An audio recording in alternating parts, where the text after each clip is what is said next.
आज हम इस वीडियो में बात करेंगे what is the difference between 2 stroke engine and 4 stroke engine. तो उसको समझने से पहले हम कुछ बेसिक चीज़ों को समझते हैं। ये जो आप इसमें हमारा ग्राफिकल रिप्रेजेंटेशन देख रहे हैं, ये 4 स्ट्रोक इंजन का बना हुआ है। इसमें जो इंजन के कॉमन पार्ट्स जो होते हैं, inlet valve, outlet valve, fuel injector, Gajan pin जहाँ पिस्टन कनेक्टिंग रॉड कनेक्ट होते हैं, connecting rod, crank pin, crank shaft, bore, जो सिलेंडर का इनर डाया होता है उसको हम बोर बोलते हैं।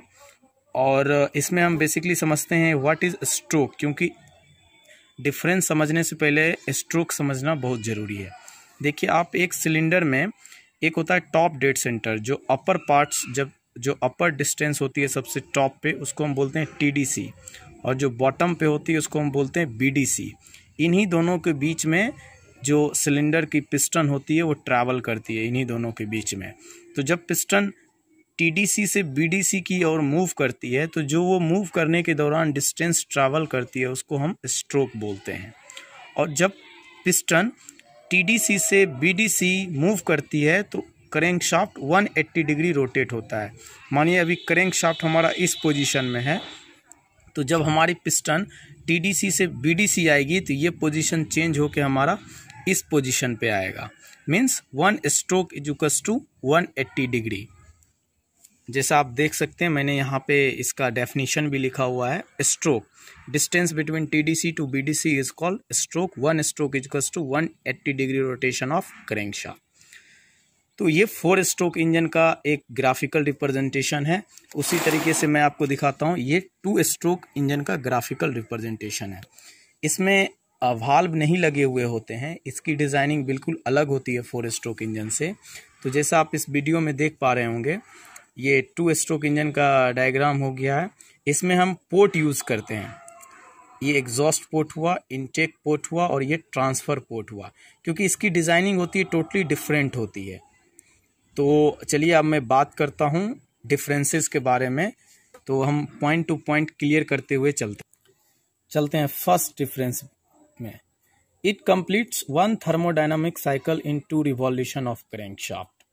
मीन्स जब हम बात करते हैं 1 थर्मोडायनामिक साइकिल, तो 1 थर्मोडायनामिक साइकिल की कभी भी हम बात करेंगे तो इट मीन्स 1 साइकिल तभी कंप्लीट होता है जब पिस्टन, इसमें 4 स्ट्रोक इंजन में पिस्टन हमारा सक्शन स्ट्रोक कंप्लीट कर ले, कॉम्प्रेशन, एक्सपेंशन और एग्जॉस्ट, ये चारों स्ट्रोक जब कंप्लीट हो जाते हैं तो उसको हम बोलते हैं 1 थर्मोडायनामिक साइकिल। तो 4 स्ट्रोक इंजन में जब हमारा 1 साइकिल कंप्लीट होता है तो 2 रिवॉल्यूशन ऑफ क्रैंकशाफ्ट होता है। वो कैसे होता है, आप आइए इस डायग्राम से समझते हैं। सबसे पहले 4 स्ट्रोक इंजन का हम जानते हैं वर्किंग, कि जब हमारी पिस्टन टीडीसी से बीडीसी मूव करती है तो उसको हम बोलते हैं intake stroke, mean suction stroke, जिसमें हमारा इनलेट वाल्व ओपन रहता है और एग्जॉस्ट वाल्व क्लोज रहता है। तो वो सक्शन स्ट्रोक हुआ और उसमें हमारी जो क्रैंक शाफ्ट है वो 180 डिग्री रोटेट की। फिर जब हमारा कंप्रेशन स्ट्रोक होगा तो हमारा पिस्टन मूव करेगा बीडीसी टू टीडीसी। फिर ये हमारा क्रैंक शाफ्ट इस पोजीशन से 180 डिग्री मूव करेगा। देन फिर जब पावर स्ट्रोक होगा, या उसको आप बोल सकते हैं एक्सपेंशन स्ट्रोक, तो उसमें हमारा फिर से पिस्टन टीडीसी से बीडीसी मूव करेगा और वो फिर 180 डिग्री रोटेट करेगा। इट मीन्स 4 स्ट्रोक इंजन में जब हमारा 1 साइकिल कंप्लीट होगा तो जो हमारा क्रैंक शाफ्ट है वो 2 रिवॉल्यूशन 2 बार रोटेट होगा। 2 बार मतलब कि 2 टाइम्स 360 डिग्री कंप्लीट करेगा ये। तो इसीलिए इसको हम एंगल में दिखाना चाहे तो ये 720 डिग्री क्रैंक शाफ्ट मूव करती है। सेम अगर बात करते हैं 2 स्ट्रोक इंजन में, तो ये 1 थर्मोडायनामिक साइकिल ये कंप्लीट करती है 1 रिवॉल्यूशन ऑफ क्रैंक शाफ्ट में। क्योंकि आप इसका डायग्राम देख सकते हैं, यहाँ पे बना हुआ है। इसकी जो डिजाइनिंग ऐसी होती है कि जब हमारा पिस्टन बॉटम डेड सेंटर से टॉप डेड सेंटर की ओर मूव करता है तो इसमें 2 स्ट्रोक, 2 प्रोसेस एक स्ट्रोक में ही हो जाता है। तो टोटल जो हमारा प्रोसेस है, फिर जब हमारी पिस्टन टॉप डेड सेंटर से बॉटम डेड सेंटर की ओर मूव होती है तो इसमें 2 स्ट्रोक कंप्लीट हो जाता है। तो इसमें क्या होता है कि जब पिस्टन हमारा 2 बार मूवमेंट बीडीसी से टीडीसी और टीडीसी से बीडीसी हुआ तो हमारी सारी 1 थर्मोडायनेमिक साइकिल कंप्लीट हो जाती है। तो जिसमें मैंने आपको बताया ना कि जब पिस्टन बॉटम डेड सेंटर से टॉप डेड सेंटर की ओर मूव करेगी तो ये 180 डिग्री रोटेट करेगी और इसका 2 प्रोसेस कंप्लीट हो जाएगा, मीन्स सक्शन और कंप्रेशन एक साथ हो जाएगा। फिर जब पिस्टन हमारी टॉप डेड सेंटर से बॉटम डेड सेंटर की ओर आएगी तो हमारा एक्सपेंशन और एग्जॉस्ट कंप्लीट हो जाएगा। तो ये कितना 360 ही रोटेट कर पाएगी। तो ये मेन और मेजर डिफरेंस है 2 स्ट्रोक एंड 4 स्ट्रोक इंजन में। तो अब चलिए आते हैं दूसरे पॉइंट पे। अब देखते हैं क्वेश्चन में है 4 stroke required to complete 1 thermodynamic cycle. मतलब इसमें वही चीज कह रहा है इसको कि 4 स्ट्रोक रिक्वायर्ड होता है एक थर्मोडायनामिक साइकिल कंप्लीट करने में, क्योंकि पिस्टन को इसमें 4 बार मूव करना पड़ता है। एक बार टीडीसी से बीडीसी, फिर बीडीसी से टीडीसी, इस तरीके से 4 बार कंप्लीट करने के बाद एक थर्मोडायनामिक साइकिल कंप्लीट होता है। बट सेम 2 स्ट्रोक इंजन में ऐसा नहीं होता है। जब पिस्टन एक बार बॉटम डेड सेंटर से टॉप डेड सेंटर और टॉप डेड सेंटर से बॉटम डेड सेंटर आती है तो मीन्स 1 थर्मोडायनामिक साइकिल 2 स्ट्रोक में ही कंप्लीट हो जाती है। अब देखिए तीसरा डिफरेंस यहाँ पे है number of power stroke per minute को नोट करते हैं हम स्मॉल n से इक्वल्स टू कैपिटल N/2।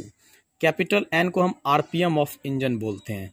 तो देखिए इसमें मेरा कहने का मतलब डिफरेंसेस में समझाने का मतलब ये है, सपोज दैट आप किसी कार को ड्राइव कर रहे हैं, वो अभी 4000 आरपीएम पे ड्राइव हो रही है, तो आपको कैसे पता चलेगा कि इसमें पावर स्ट्रोक पर मिनट कितने time power stroke per minute generate हो रहे हैं, तो उसको निकालने का ये फार्मूला है। सपोज दैट मान लीजिए कि 4000 आरपीएम पे इंजन रन कर रहा है, तो आपको निकालना है number of power stroke per minute, means engine में पावर स्ट्रोक पर मिनट कितने टाइम हो रहे हैं।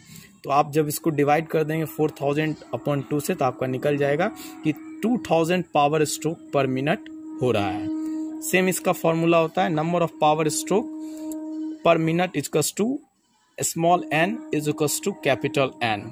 2 स्ट्रोक इंजन में सपोज दैट ये अगर 4000 आरपीएम की स्पीड से रन कर रही है तो इसमें पावर स्ट्रोक भी पर मिनट 4000 टाइम्स ही हो रहा है। चलिए चौथा डिफरेंस देखते हैं लेस पावर प्रोड्यूस। देखिए जो 4 स्ट्रोक इंजन होता है, आपको पता है कि एक पावर स्ट्रोक में ये 2 रिवॉल्यूशन घूमती है, जबकि 2 स्ट्रोक में क्या होता है एक पावर स्ट्रोक में एक ही रिवॉल्यूशन लेती है। तो ऑब्वियस सी बात है कि 2 स्ट्रोक इंजन में हमें पावर ज्यादा मिलेगी, स्पीड कम मिलेगा, जबकि 4 स्ट्रोक इंजन में हमें पावर कम मिलेगी और स्पीड ज्यादा मिलेगा। पांचवा डिफरेंस देखते हैं 4 स्ट्रोक इंजन में हमें हैवियर फ्लाईव्हील रिक्वायर्ड होता है। हैवियर फ्लाईव्हील रिक्वायर्ड का मतलब हो गया कि देखिए इसको हम टेक्निकली समझते हैं। फ्लाईव्हील का एक्चुअली काम क्या होता है कि एनर्जी स्टोर करना। तो इसमें हैवियर फ्लाईव्हील की रिक्वायरमेंट इसलिए होती है कि 4 स्ट्रोक इंजन में जब हमारा एक साइकिल कंप्लीट होता है तो 2 रिवॉल्यूशन ऑफ क्रैंकशाफ्ट होता है, तो उस मोमेंटम को मेंटेन करने के लिए हमें पावर तो केवल एक एक्सपेंशन स्ट्रोक में ही मिलती है। उस मोमेंटम को मेंटेन करने के लिए हमारा फ्लाईव्हील जितना हैवियर होगा वो उतना आसानी से मोमेंटम को बना के रखेगा, और फ्लाईव्हील जितना लाइटर रहेगा वो उतना कम मोमेंटम बना के रखेगा। तो इसीलिए हमें इसमें हैवियर फ्लाईव्हील की रिक्वायर्ड होती है, क्योंकि एक पावर स्ट्रोक में हमको 2 साइकिल घुमाना है क्रैंकशाफ्ट को, जबकि 2 स्ट्रोक इंजन में हमें लाइटर फ्लाईव्हील की जरूरत पड़ती है, क्योंकि इसमें एवरी 1 रिवॉल्यूशन ऑफ क्रैंकशाफ्ट में पावर स्ट्रोक होता है। तो हमें एवरी रोटेशन में हमें एक पावर स्ट्रोक मिल जाती है। सपोज दैट क्रैंकशाफ्ट 1 रिवॉल्यूशन में 1 पावर स्ट्रोक होता है, तो इसमें अगर लाइटर फ्लाईव्हील भी है तो चलेगा, कोई इशू नहीं होगा इसमें। चलिए आइए आगे बढ़ते हैं नेक्स्ट डिफरेंसेस की तरफ। 6th डिफरेंस है the fresh charge is directly admitted into the cylinder. और इसमें है कि the fresh charge first admitted into the crankcase and then transfer to the engine. देखिए जो हमारा ये 4 स्ट्रोक इंजन था, इसमें जब हमारी पिस्टन टीडीसी से बीडीसी मूव करती है तो इनलेट वाल्व ओपन होता है और फ्रेश चार्ज में एयर, अगर डीजल इंजन है तो केवल एयर आएगा, अगर पेट्रोल इंजन है तो इसमें एयर और फ्यूल दोनों का मिक्सचर आएगा। तो इसमें क्या है कि पिस्टन का जो स्वेप्ट होता है ना, जब पिस्टन हमारी टीडीसी से बीडीसी आती है तो वैक्यूम क्रिएट होता है और प्रॉपर हम डायरेक्टली हम सिलेंडर के अंदर फ्रेश चार्ज को एडमिट कर लेते हैं, जबकि 2 स्ट्रोक इंजन में ऐसा नहीं होता है। 2 स्ट्रोक इंजन में जब हमारी पिस्टन बीडीसी से टीडीसी की ओर मूव करती है तब हमारा ये इनटेक पोर्ट ओपन होता है और ये सबसे पहले इनटेक से फ्रेश चार्ज हमारे क्रैंक केस में आता है और क्रैंक केस में ये क्रैंक शाफ्ट के थ्रू ये इस ट्रांसफर पोर्ट से होते हुए तब वो इंजन सिलेंडर के अंदर जाती है। तो ये मेन डिफरेंस है।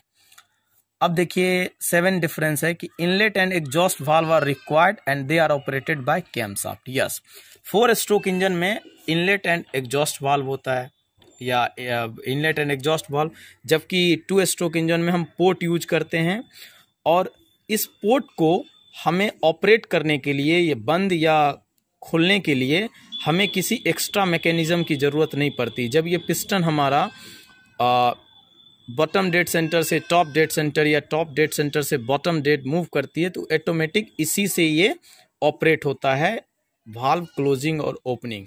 लेकिन जो हमारा 4 स्ट्रोक इंजन है इसमें हमें क्रैंक शाफ्ट से बेल्ट के थ्रू, टाइमिंग बेल्ट चेन के थ्रू हमारा कैम शाफ्ट ऑपरेटेड होता है और कैम शाफ्ट के थ्रू हम इनलेट वाल्व और आउटलेट वाल्व की ओपनिंग एंड क्लोजिंग ऑपरेट करते हैं। अब चलते हैं नेक्स्ट डिफरेंस की तरफ। 4 स्ट्रोक में हायर थर्मल एफिशिएंसी होता है और 2 स्ट्रोक में लो थर्मल एफिशिएंसी होता है। ऐसा क्यों होता है? क्योंकि जो 4 स्ट्रोक इंजन होता है उसमें फ्रेश चार्ज मिक्स नहीं होता है एग्जॉस्ट गैसेस के साथ, जबकि 2 स्ट्रोक में हमारा फ्रेश चार्ज एग्जॉस्ट गैस के साथ मिक्स होता है। क्योंकि अब जैसा 2 स्ट्रोक का आप डिजाइनिंग देख रहे हैं कि 1 स्ट्रोक में ही 2 प्रोसेस हो जाते हैं, सक्शन और कंप्रेशन। तो इसमें देखिए जब भी आप 2 स्ट्रोक का इंजन आप कभी भी ओवरऑल करेंगे तो इसका जो पिस्टन होता है इस पे डिफ्लेक्टर बना हुआ रहता है। ये डिफ्लेक्टर बनाने का यही मतलब है कि जब हमारा ट्रांसफर पोर्ट के थ्रू फ्रेश चार्ज एंटर करे तो ये फ्रेश चार्ज जिस समय एंटर होता है उसी समय हमारी गैसेज एग्जॉस्ट भी हो रही होती है, तो उसमें ज़्यादा चांसेज होता है कि हमारा फ्रेश चार्ज कुछ एग्जॉस्ट के साथ मिलके आउटसाइड, इन सिलेंडर से आउटसाइड हो जाती है, जिसकी वजह से हमारे वो थर्मल एफिशिएंसी पे इफेक्ट करती है। अब नेक्स्ट डिफरेंस है mechanical efficiency has low because more moving parts. Obvious सी बात है क्योंकि 4 स्ट्रोक इंजन में हमारे पास ज़्यादातर ये कंपोनेंट्स लगे होते हैं। सपोज दैट मान लीजिए कैम शाफ्ट लगा हुआ वाल्व ऑपरेट करने के लिए, तो उसके लिए चेन ड्राइव क्रैंक शाफ्ट से जुड़ा हुआ रहता है, तो मैकेनिकल मूवमेंट कंपोनेंट्स का ज़्यादा होता है 4 स्ट्रोक इंजन में और 2 स्ट्रोक इंजन में कम होता है। तो इसीलिए मैकेनिकल एफिशिएंसी लो होती है 4 स्ट्रोक की compare than 2 stroke engine. Turning moment diagram is less uniform, turning moment diagram is more uniform.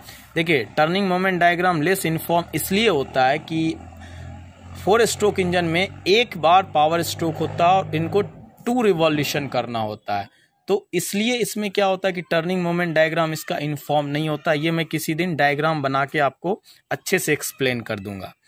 और टर्निंग मोमेंट डायग्राम यूनिफॉर्म होता है 2 स्ट्रोक इंजन में इसलिए क्योंकि इसमें एक पावर स्ट्रोक में एक रिवॉल्यूशन ऑफ क्रैंक शाफ्ट होता है, ये मेन रीजन है।